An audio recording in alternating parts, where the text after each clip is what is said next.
You ever have one of those days where the universe just decides to take a swing at your dignity for no good reason? Yeah, that was me, Sam Cartwright, 78 and still moving. Barely. On a chilly fall morning that started off with me getting told by a cop half my age, "You can't park here, old man. This spot's for people who actually need it. Can't you read the sign?" I'm not sure what stung more, his voice sharp as broken glass, the way his eyes flicked over my worn-out van and battered sneakers, or the crowd already forming around us, folks looking everywhere but at me, like I was some kind of sideshow on their way to work. If you believe real heroes still walk among us, usually unnoticed, usually getting the short end of the stick, go ahead and type honor in the comments. Because what happened next? Well, let me tell you, it's the kind of thing that makes you want to laugh and cry at the same time. Most mornings, I keep to myself. Coffee so weak you can see the bottom of the cup. Martha, God rest her, used to tease me about that. I'd sit in my little apartment, sun barely up, watching the city slowly open its eyes. The place still smells like lemon polish and old books, nothing like the cordite and mud from Vietnam that sticks to the corners of my mind, years later. My van isn't pretty, but it's more than just four wheels and a motor. It's my legs, my chariot. Gets me to the VA clinic, the grocery store, the park where the pigeons know me by name.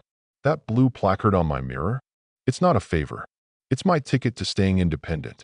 I earned it the hard way, in places most folks only see in history books, and I still carry the scars, visible and not. That day, I'd come downtown for a doctor's appointment. Found a single handicapped spot like a miracle in a sea of chaos. Double-checked my placard, got out, cane thumping on the pavement. Didn't expect trouble, just a quiet morning. Instead, I got Officer Tidwell, badge number 307, leather belt squeaking like he oiled it special. Young, not a hair out of place. Looked at me the way you might look at a dog on your porch. "Sir, can you read?" he barked, as if that was even a real question. Let me back up a sec. I'm not the arguing type. Years in the service teach you to pick your battles. But there's something about being accused of lying, of faking what you earned with blood and sweat, that hits different. My hands shook as I fished out my ID, my discharge papers, everything. "Officer, this is my placard. It's valid," I said, voice rough and way more nervous than I wanted to let on that he wasn't having it. "People fake these all the time," he sneered, waving the tow truck driver over. Guy didn't meet my eyes, just grunted. "Just doing my job, Pops." They'd already hooked the front wheels before I could get my wallet open. The crowd shifted, a few with sympathy, but most just eager to see how it'd play out, because nobody really wants to get involved, do they? I tried one last time, pleading, "Please, just look at my VA card." But Tidwell was already writing the ticket, pen scraping across the pad, and I realized arguing wasn't going to change a thing. Not with this guy. Not today. If anything, it just made him more determined to prove a point. Now, I know when I'm beaten, but I also know when it's time to make a call. Reaching into my jacket, I pulled out my old flip phone, scrolled past pharmacy, VA clinic, found a number I hadn't dialed in 5 years. Colonel J. Matthews, emergency. Yeah, that Matthews. "James, it's Sam. Little situation on Elm and Oak. My van's being towed. Would appreciate some help." Simple as that. And then I waited. Sat down on a cold stone bench, back ramrod straight, the city noise washing over me. Sirens, car horns, the whole lot. Officer Tidwell lounged against his car, scrolling on his phone, thinking he'd taught me a lesson.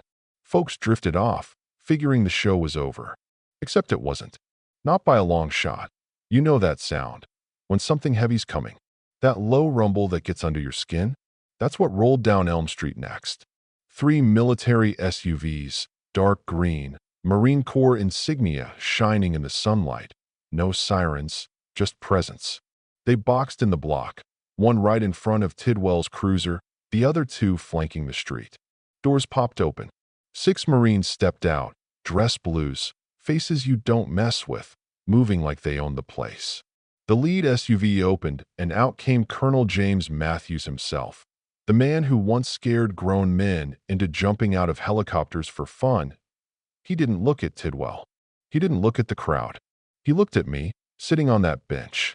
"Stay seated, Sam," he said, voice as gentle as I'd ever heard, but packed with enough command to freeze the air. He walked up, clicked his heels, and gave me the sharpest salute I'd had since the 70s. "Sergeant Major Cartwright, it's an honor, sir." Tidwell's face went white. For a second, nobody breathed. Then Matthews turned, like a thunderstorm with a haircut, and faced the officer. "Officer, would you care to explain why a decorated combat veteran, Purple Heart recipient, just had his legally permitted, specially equipped vehicle towed from a designated disabled parking space under your authority?"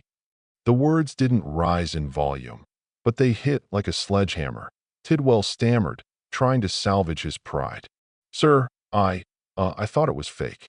We get a lot of fraud." Matthews cut him off. "Did you check his paperwork? Did you afford this man the basic courtesy of a thorough check before humiliating him and impounding property vital to his well-being?" Matthews' voice was getting sharper, and every Marine there was a wall behind him.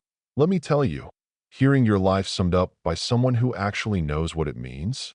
Matthews laid it all out. "Peace, San, the Navy Cross, the shrapnel in my back, the custom lift in my van. Heroes don't always wear their valor on their sleeves," he said. "Sometimes they wear it in the stoop of their shoulders, the quiet pain in their eyes, the dignity they maintain even when subjected to profound disrespect." The crowd was silent now. Even the tow truck guy had slunk back, looking like he wanted the pavement to swallow him whole. Nobody moved. Then, on Matthew's word, the Marines made a call. 10 minutes later, my van rolled back, the driver practically bowing with apologies as he lowered it gently to the ground.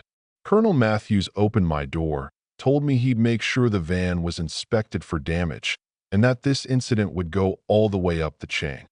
Officer Tidwell stood like a statue, his supervisor now whispering fiercely in his ear, face stormy. The ticket? Forgotten on his dashboard, a little paper monument to arrogance. I looked at the faces around me, saw shame, awe, maybe a little respect, too. The city would end up issuing a formal apology. Tidwell was put on leave, and new training for police about veteran sensitivity became a thing. But honestly, all I wanted was to get in my van, drive to the park, feed my pigeons, and live my quiet life. As I pulled away, Colonel Matthews and the Marines snapped one last salute. I nodded, just a bit, and disappeared into traffic, dignity restored. The legend of the old vet and the cocky young cop made the rounds, sure. But for me, it was a reminder. You never know who you're talking to, what they've carried, what they've survived. Sometimes the biggest heroes are the quiet ones, the ones who don't ask for much except a little respect. So tell me, who decides what respect is owed, and who gets to give it or take it away? I want to hear your thoughts down below. Have you ever witnessed a moment where justice showed up out of nowhere and changed everything? Let's talk about it, because maybe, just maybe, that's how the world gets better, one story at a time.